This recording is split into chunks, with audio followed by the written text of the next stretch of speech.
Aprendo en casa.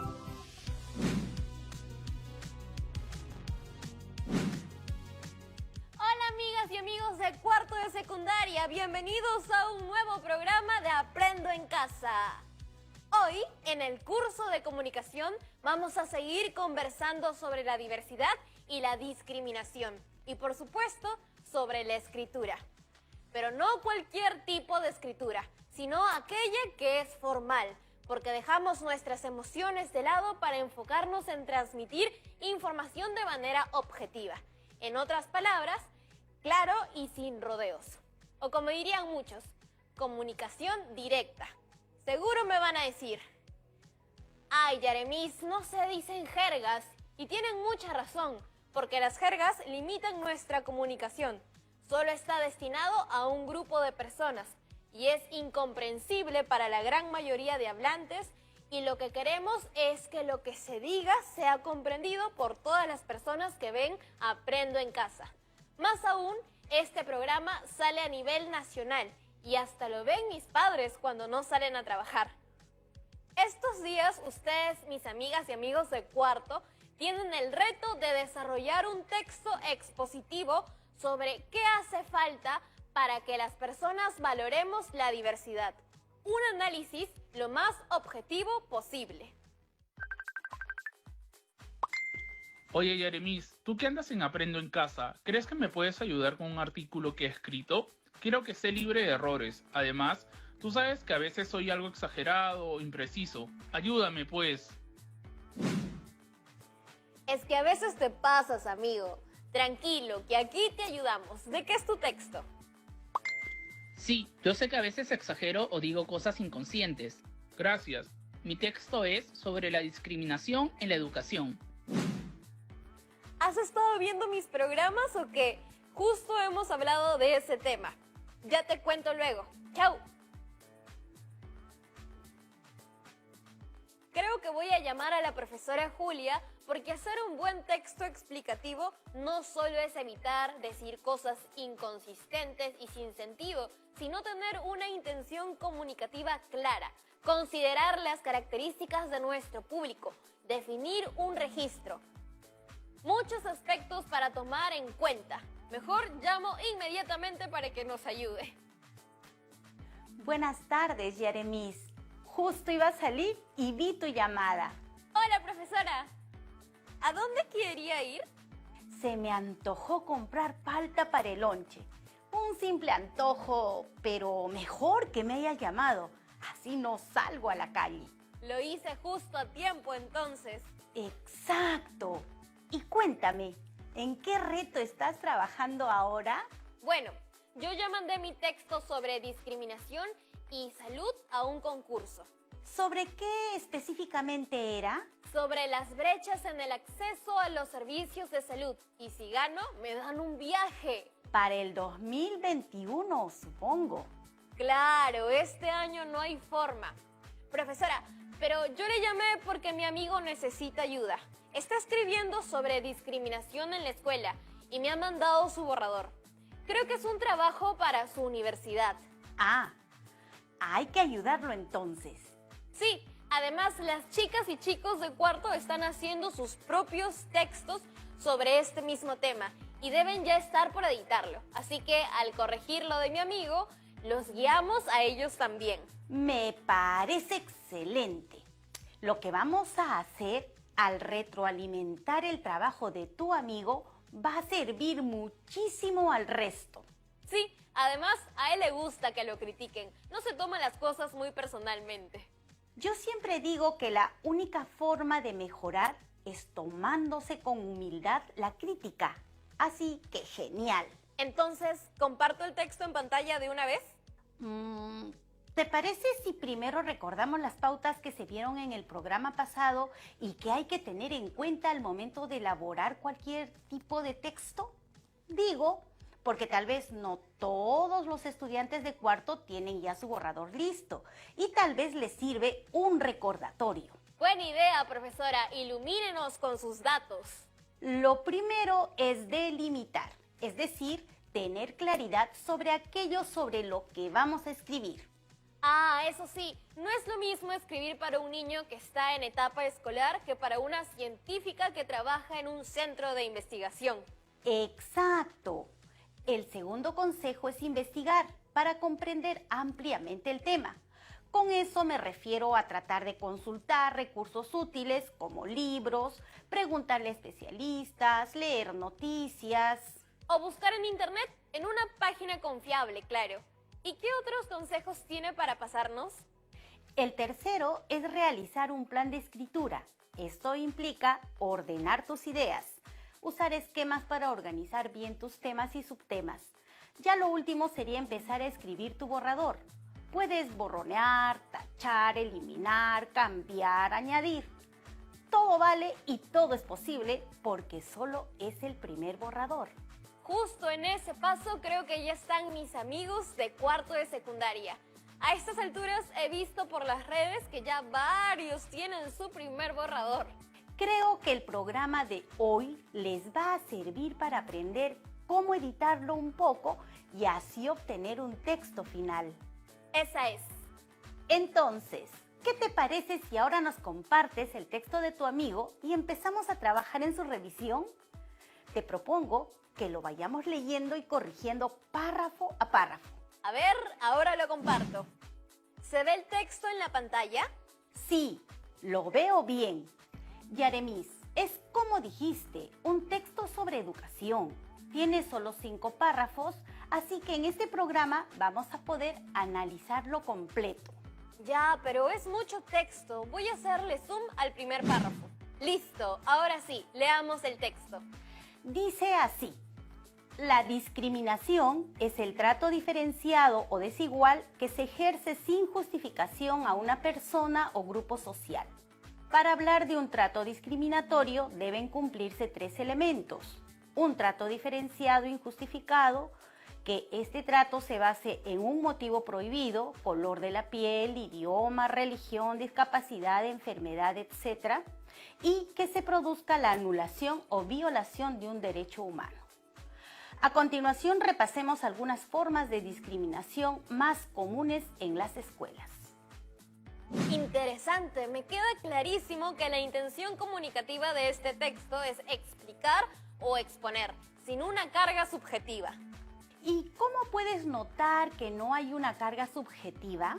No veo que haya esa intención en el primer párrafo, porque no incluye opiniones personales ni se nota una postura respaldada por quien escribe. ¿Y qué opinas sobre el texto? ¿Funciona bien como introducción? Me parece que está súper buena la información, pero por ratos me pierdo un poquito. Tal vez hay cosas por redactar de manera más directa y clara. Entonces, ¿cómo sería? Mejor vuelve a proyectarlo y vamos revisando. A ver, la verdad me marea mucho que repita tanto las palabras trato y discriminación. ¿Qué puede hacer para evitar tanta repetición?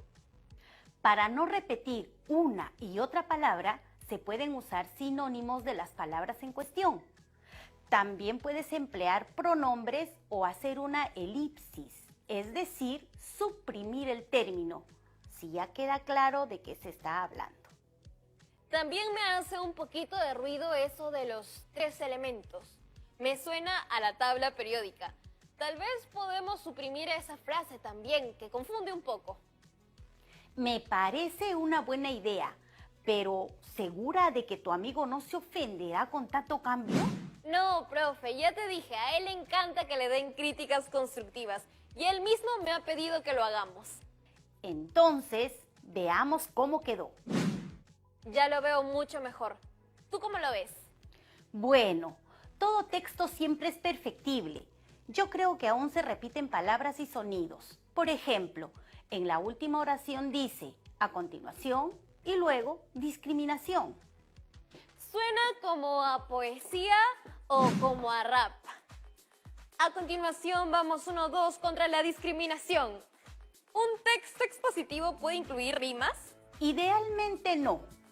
Eso que menciona se llama cacofonía y es el efecto sonoro producido por la cercanía de sonidos o sílabas que poseen igual pronunciación dentro de una o varias palabras cercanas en el discurso. Lo mejor para una lectura más fluida es evitar la cacofonía. Hay que evitar que nuestros textos se conviertan en trabalenguas al momento de leer. Y no solo eso, también hay que evitar los rodeos explicativos o circunloquios. ¿Circunloquios? Me refiero a no repetir algunos términos para dar a entender algo que hubiera podido expresarse más brevemente. Hay que ser claros y directos. En resumen, lo que decíamos al comienzo del programa, menos floro y directo al grano. Pero bueno, ¿quién no ha floreado alguna vez? Es verdad, todos caemos en eso a veces. Por eso justamente es bueno que editemos nuestros textos, revisarlos varias veces e ir tachando y reemplazando términos. Profe, ¿y podemos darle una última leída por si acaso? Bueno, creo que a ese párrafo le hace falta una fuente. No todo ha salido de la cabeza de tu amigo, ¿no? Hay que reconocer las ideas que no son propias. Así, la escribo. Defensoría del Pueblo. Me parece que la información proviene de su web. ¡Listo! El texto tiene mejor forma ahora. Recuerda, se trata del párrafo de introducción de un texto expositivo, que además de capturar la atención del público lector, debe cumplir con algunas características que ayudarán a que alcances mejor tu propósito. Ten en cuenta que todo párrafo de introducción de un texto expositivo debe tener estos 3 elementos. Primero, el marco o contextualización que se desarrolla a través de circunstancias, anécdotas y definiciones y que acercan al lector a lo que se va a hablar. Luego, se debe hacer un enunciado explícito del tema, señalar o dejar claro qué es lo que se va a hablar. Por último, debemos anticipar el desarrollo del contenido. Me refiero a una breve presentación de lo que se va a hablar. Ojo, no es el resumen. Gracias por el recordatorio, profe. Ahora, tal vez pasamos a revisar los siguientes párrafos. Nos tocaría la parte del desarrollo. Genial. Revisemos. Uy, profesora, acabo de notar que ya se nos fue la mitad del programa y tenemos que ir a la pausa. Ya regresamos para seguir con la revisión.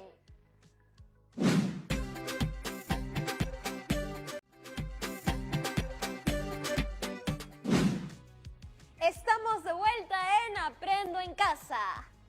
Profesora, ¿sigue ahí? Sí, aquí ando, Yaremis. ¡Súper! ¿Qué tal si seguimos revisando? Ya vimos la introducción. Ahora habría que pasar a ver el desarrollo del texto. Lo proyecto en pantalla.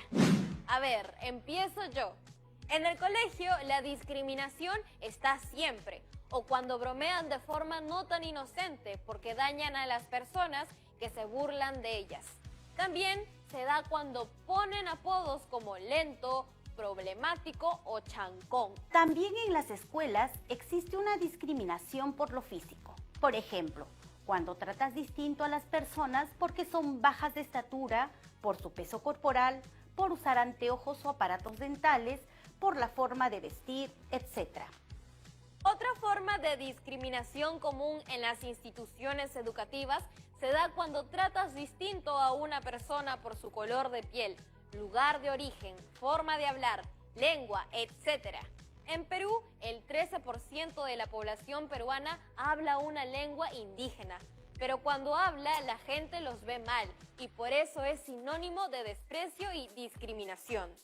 Y bien, ¿qué tal te pareció? ¿Se cumple con lo que se prometió en la introducción?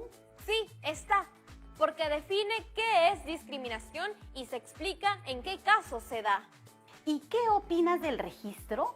Pues a mí me gusta, pero creo que tendría que ser totalmente formal, porque en algunos momentos parece que alguien está hablando, o sea, parecen palabras de una conversación oral, no de un texto escrito.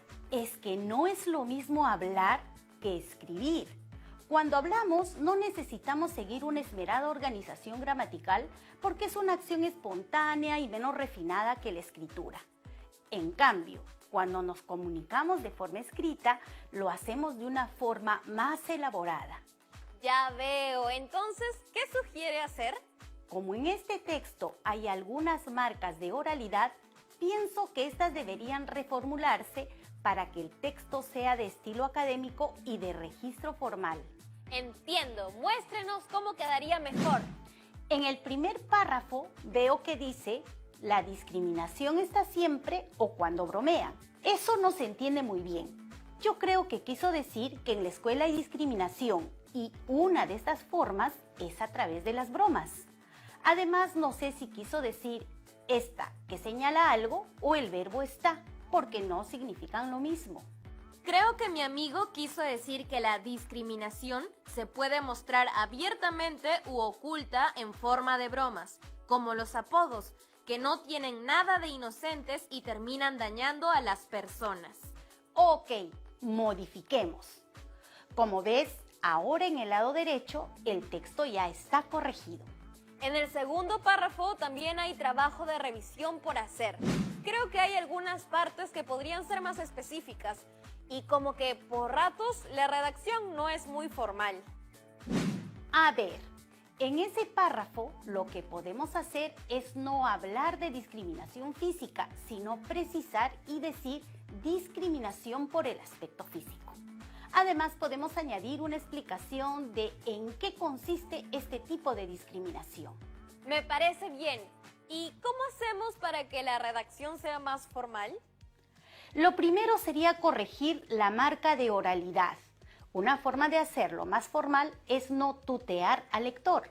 Para que un texto expositivo tenga un registro formal, se recomienda el uso de la tercera persona. ¡Súper! Gracias por las recomendaciones, profesora. Ahora quisiera revisar un par de aspectos del tercer párrafo del trabajo de mi amigo. Como se ve en pantalla, hay algunas correcciones sugeridas.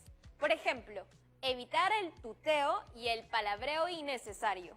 También se puede añadir algunos ejemplos para que las ideas queden más claras. Y listo, creo que con eso estamos bien.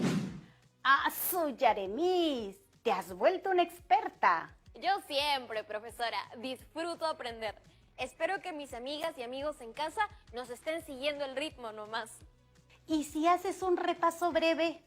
Bueno, hasta ahora hemos identificado varios errores comunes. Hemos aprendido a reemplazar los textos que se leen como hablados por textos más formales. También hemos modificado esas palabras que son muy repetitivas. Además, hemos simplificado un poco algunas ideas para que sean más fáciles de entender. Pero en otros casos, añadimos ejemplos para ayudar al lector a comprender mejor. Así es. ¿Qué tal si para terminar revisamos las conclusiones? ¿Tan rápido llegamos a las conclusiones? Sí, el programa se pasa volando.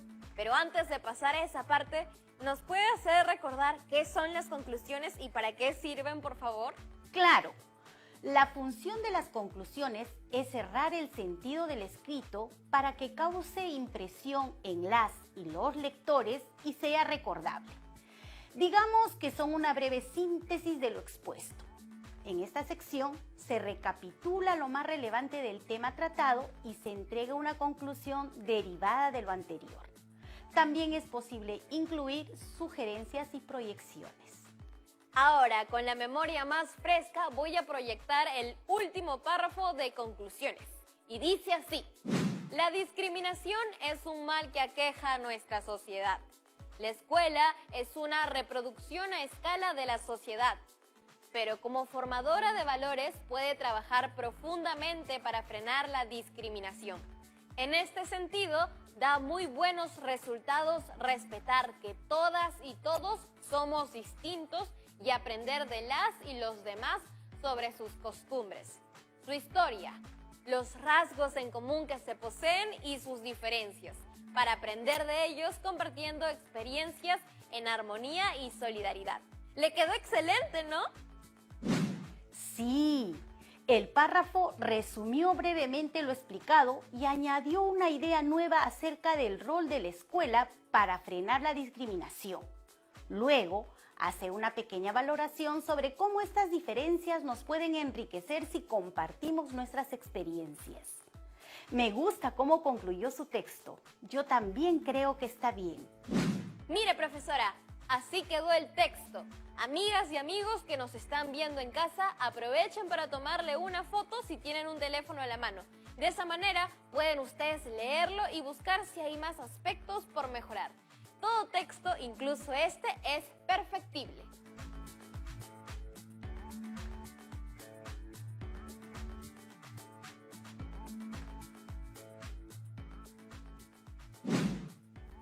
Por lo que veo, está muchísimo mejor que antes. Sí, creo que ha quedado bien. Se lo voy a compartir a mi amigo, pues él quería recibir críticas para mejorar y hemos sido detallistas en dárselas. Ojo, que no necesariamente es un texto terminado. Dile a tu amigo que no tenga miedo de volver a leer y seguir ajustando y haciendo cambios. Seguro hay mucho aún por mejorar. Cada persona tiene un punto de vista y aporta desde su lugar. Eso sí, siempre pensando en el público definido que debe entenderlo con claridad y sin darle pie a ambigüedades. De acuerdo. Y para que todas las personas puedan darle una revisada final, te quiero mostrar una tabla de cotejo. Es una creación propia que uso para asegurarme de que mis textos estén así, ya no ya. A ver... Te la comparto. Después de redactar, podemos hacernos las preguntas que están en pantalla. Mencionaré algunas. Por ejemplo, ¿mi texto tiene ideas claras y da una idea de la intención del autor? ¿Usa fuentes de información y las cita? ¿La introducción sirve para contextualizar el tema y anticipa el desarrollo? ¿Usa oraciones breves y claras? Y así, varias preguntas más que pueden servir como autoevaluación.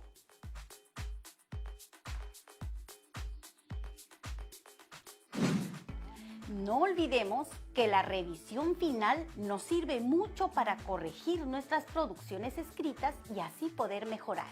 Profesora, y hablando de mejorar, una forma de aprender es justamente haciendo preguntas a nuestras maestras y maestros. ¿Qué le parece si vemos algunas participaciones de estudiantes que nos ven en todo el Perú? Claro, no hay problema. Adelante con todas las preguntas. Ahí va la primera pregunta.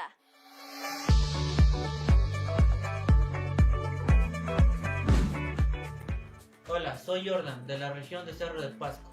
Luego de escribir mi primer borrador, me puse a pensar qué pasaría si en mi introducción no realizo un anticipo de los subtemas que voy a tratar.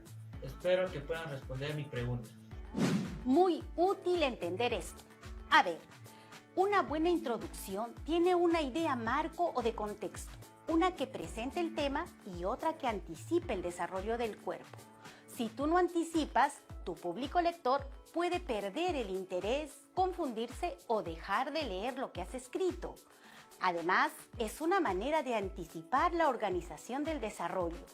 Por aquí hay otra intervención muy interesante. Por favor, producción, pongan el siguiente video.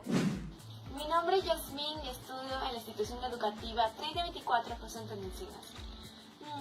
Y mi pregunta es la siguiente. ¿Puedo usar las ideas o información de otras personas para elaborar mi propio texto expositivo?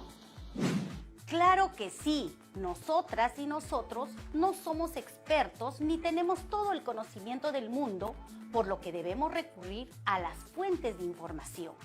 Se pueden utilizar citas textuales, siempre nombrando a su autor y colocándolas entre comillas.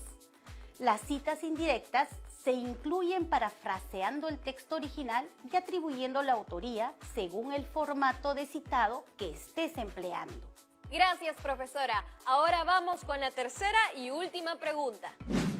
Hola a todo el equipo de Aprende en Casa. Yo también estoy haciendo mi texto expositivo sobre el tema de diversidad y discriminación. Ya tengo mi primer borrador y mi pregunta es, ¿cómo puedo hacer que mi texto sea más cohesionado? Recuerda que tienes a la mano los conectores textuales que puedes usar a lo largo del texto. En la introducción se puede utilizar el conector y para unir alguna de las oraciones. En el desarrollo puedes usar conectores como por otra parte o por ejemplo. En el párrafo final, en el de las conclusiones, los conectores que puedes usar son además o finalmente. Y también puedes usar el paréntesis para aclarar algunos conceptos. Gracias por sus explicaciones y consejos, profesora. Ya se nos acaba el programa, pero ¿tiene algún mensaje final para las y los estudiantes de cuarto de secundaria? A todas y todos les deseo mucha suerte. Si algo no quedó claro hoy, no se preocupen. En caso de dudas, las y los docentes estamos dispuestos siempre a apoyar. El aprendizaje no se tiene que quedar solo en lo que vemos en la tele. Conversen con sus amigos e intercambien ideas. Listo, muchas gracias por su apoyo hoy y gracias también de parte de mi amigo. Lo hemos ayudado hoy con su redacción. Hasta pronto, Yeremis. Bueno, amigas y amigos, el tiempo se nos acabó. Hoy hemos revisado un texto expositivo y continuado conociendo algunas características de la estructura de los textos expositivos. El reto para ustedes hoy es elaborar la versión final de su texto acerca de qué hace falta para que las personas valoremos la diversidad. Pienso que ya nos encontramos listas y listos para pulir el borrador y escribir la versión final. Bien hecho. Así como hizo mi amigo, les recomiendo compartir su borrador con otras personas para que les den recomendaciones de cómo mejorar. Por último, ¿qué es un texto sin un lector? Por eso, una vez que tengan listo su texto, publíquenlo en sus redes sociales, léanselo a sus familiares o incluso compártanlo en sus grupos de chat o con la emisora local de su comunidad. Escriban en una hoja las reacciones de las personas al conocer más sobre este tema y cómo te sientes tú al haber realizado todo este trabajo.